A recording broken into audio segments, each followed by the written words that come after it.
सामने सभागार में बैठे सभी सम्मानित साथियों, एक बहुत छोटी सी कविता से मैं शुरू करूंगी और एक दूसरी कविता सुना के समाप्त करूंगी।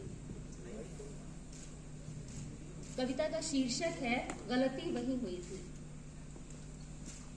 कि तुम्हारे अंधेरे मेरी ताक में है, तुम्हारे अंधेरे मेरी ताक में है और मेरे हिस्से के उजाले तुम्हारी गिरफ्त में।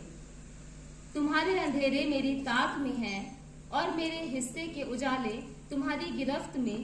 हाँ गलती वही हुई थी, हाँ गलती वही हुई थी जब मैंने कहा तुम मुझको चांद लाके दो और मेरे चांद पर मालिकाना तुम्हारा हो गया। Thank you.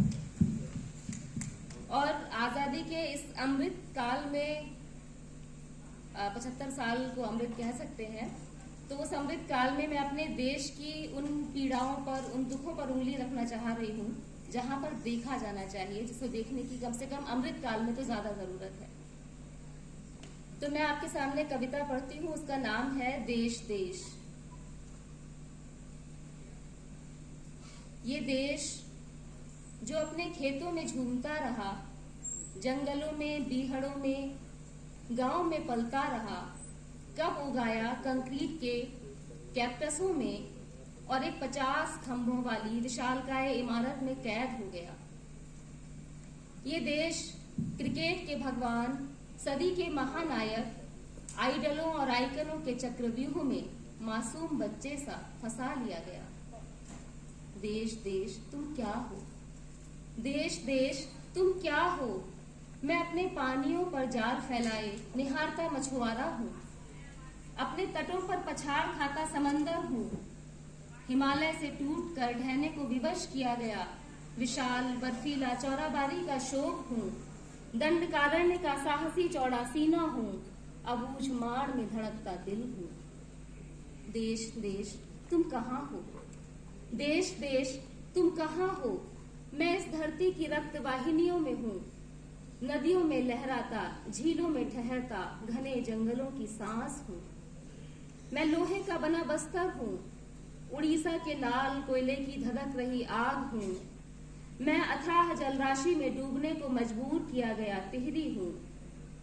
मैं खरबों रुपए डकारने की बदनीयती से मरती गंगा हूँ। मैं इस सूखी धरती की प्यास हूँ।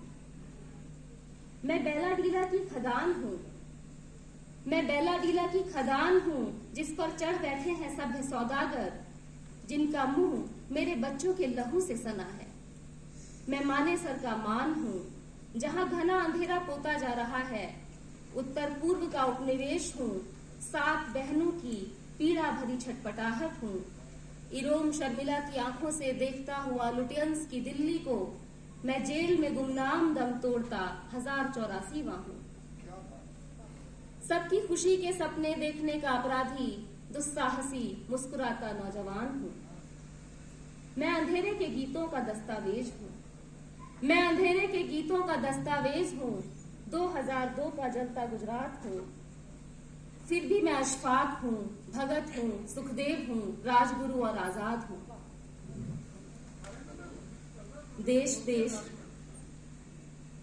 मैं अंधेरे के गीतों का दस्तावेज हूँ, 2002 का जलता गुजरात हूँ, फिर भी मैं अशफाक हूँ, भगत हूँ, सुखदेव हूँ, राजगुरु और आजाद हूँ।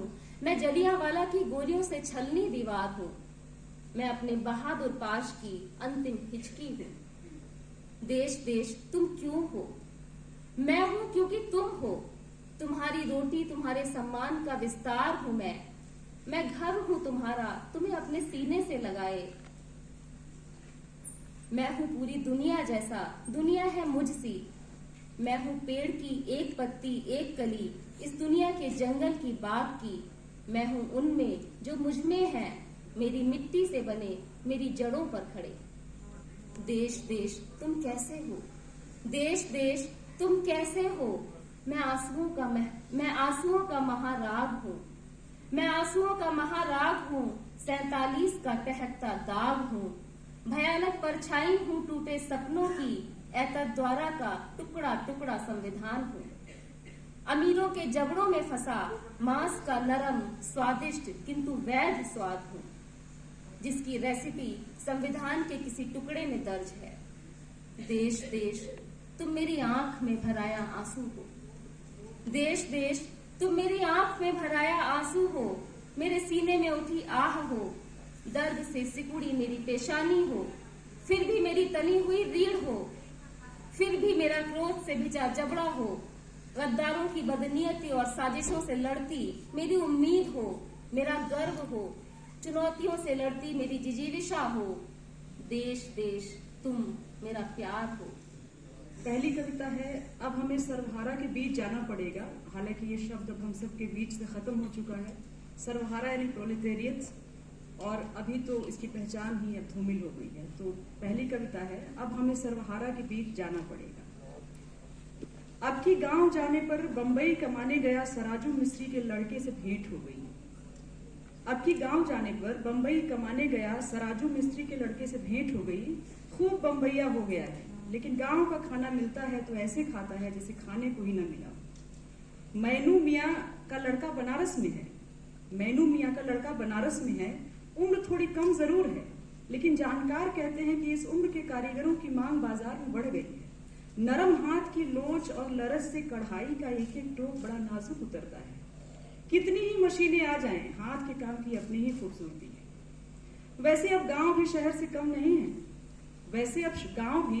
कम नहीं है।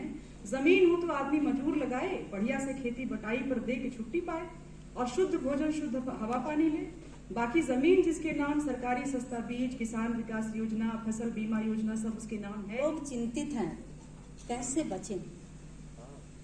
आज के खौफनाक समय में लोग चिंतित हैं कैसे बचें। हमारा देश और संविधान, हमारी सतरंगी संस्कृति, गंगा जमुनी तहजीब, सामूहिक उत्सव, तीज त्योहार, सामाजिक ताना बाना, हमारी खान पान की आदतें, हमारे रीति रिवाज, पारिवारिक रिश्ते नाते, मिलते बांटते सुख दुख, कैसे बचाया जाए। कैसे बचाया जाए दूध मुंहों की किलकारियां,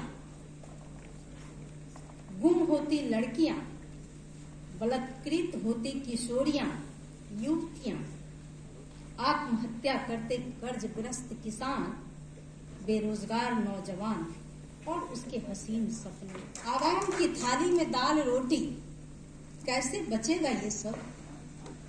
आवाम की थाली में दाल रोटी, कैसे बचेगा ये सब, जबकि खींच रहे हैं वे आदमी की छाती पर रोज नई लकीरें। खड़ी कर रहे हैं वे धर्म और जाति की दीवारें आदमी और आदमी के बीच। सद्भावनाओं के पुल नहीं, नफरतों की सरहदें बना रहे हैं वे। लेकिन अब भी नहीं खत्म हुआ है सब कुछ। हमारा आर्तनाद और हमारा विलाप। उन्होंने नहीं थामी अपने स्कूल जाते बच्चे की उंगलियां। उन्होंने थामी हमारे शिकायतों के पुलिंदे, हमारी अर्जियां। किसी शाम घर में चाय की गर्म चुस्की के साथ वे नहीं पूछ पाए अपनों का हाल चाल। वे बस पूछते रहे सचिवालय, दफ्तर, थानों में हमारी रपट के जवाब।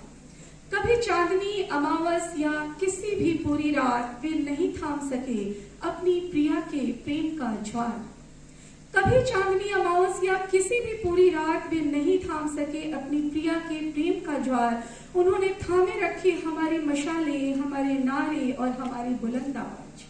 वे ऋतुओं के बदलने पर भी नहीं बदले, टिके रहे अडिग संथाल के पठार या हिमालय के पहाड़ों की तरह। हर ऋतु में उन्होंने सुने एक ही राग, एक ही नाद। वे सुनते रहे सभ्यता के शोक गीत। उबलता रहा उनका लहू, फैलते रहे वे चांद और सूरज के किरणों की तरह और पसरते रहे हमारे दग्ध दिलों पर, अंधेरे दिनों और सुलगती रातों पर। और भुला दिए गए अपने ही वक्त की किसी गैर जरूरी कविता की तरह। वे सिमट गए घर चौपाल के किस्सों तक। नहीं लगे उनके नाम के शिलालेख, नहीं पुकारा गया उन्हें उनके बाद। बिसार दिया गया उन्हें और उनकी सोच को किसी नाजायज बच्चे की तरह। बिसार दिया गया उन्हें और उनकी सोच को किसी नाजायज बच्चे की तरह बंद कर लिए हमने स्मृतियों के द्वार। जरूरी है थोड़ी सी उदासी कि खोल सके बंद स्मृतियों के द्वार। जरूरी है थोड़ी सी उदासी कि बचाई जा सके अपने अंदर की आग। जरूरी है थोड़ा सा सब्र हमारे आसपास घटित होती हर गलत बात पर जताई गई असहमति, प्रतिरोध और भरपूर लड़ी गई लड़ाई के बावजूद हारे, थके और चूक से जाने का दंश बर्दाश्त करने के लिए। जीवन के सबूत के लिए कई चीखें, आंसू, सिसकियां, घाव, खून, गोलियां, गालियां वगैरह काफी चीजें हैं हमारे इर्द गिर्द। जीवन का ही सबूत है तानाशाह के होठों पर उभरी ये मुस्कान जो सुबह बगीचे में खिलखिलाते फूलों और सुंदर हरी हरी धूप को देख आई। अगर कविता से प्रेम अतिरिक्त सबूत है जीवन का, तो काफी है सौम्यता में लिपटा फूलों, पत्तियों, चित्रों, नृत्यों और कविताओं से, और खासकर आपकी हरी पत्ती वाली कविता से तानाशाह का प्रेम। हमें सुनाना बंद कीजिए आप तितलियों, फूलों, रस, पराग और जीवन की सुंदरता के लिए इनके मायने। कलियों को खिलता देख जो सम्मोहित हैं भद्रजन, पिछली क्यारी का पानी लाल है अभी तक उनके हाथ धोने के बाद से। नाक पर रुमाल रखकर बतियाने वाले इन लोगों की शक्लें हूबहू वही हैं जो कल रात इराक में देखे गए थे, और उसके बाद सिर्फ मलबा और बारूद की गंध थी। परसों तो वे दिन में ही अफगानिस्तान में थे, जहां उन्होंने पिस्ता खाते हुए बयान दिया कि हमें गुलमोहर, पलाश और बोगनवेलिया के साथ लोकतंत्र भी बहुत पसंद है। हरी पत्तियों और खुशरंग फूलों के बीच तरोताजा सांस लेकर अपने भीतर भरकर कुछ बेहतरीन सिम्फनियां निकलना है उन्हें फलस्तीन, नेपाल, सीरिया, कोरिया, ईरान और बाकी तमाम ठिकानों पर। ऐसे में आप हमें बता रहे हैं कि कविता ही बचाएगी दुनिया को, या बची रहेगी कविता तो बचा रहेगा जीवन या प्रेम या वगैरह वगैरह। तो मुझे शक होता है कि या तो आपकी मति मारी गई है, जिसे आप चाहें तो कोशिश करके दुरुस्त कर सकते हैं, या फिर आप उनकी तरफ के जासूस हैं और एक न एक दिन इन सब फूलों, पत्तियों, तितलियों इत्यादियों के बीच ना भी चाहें तो भी पहचान लिए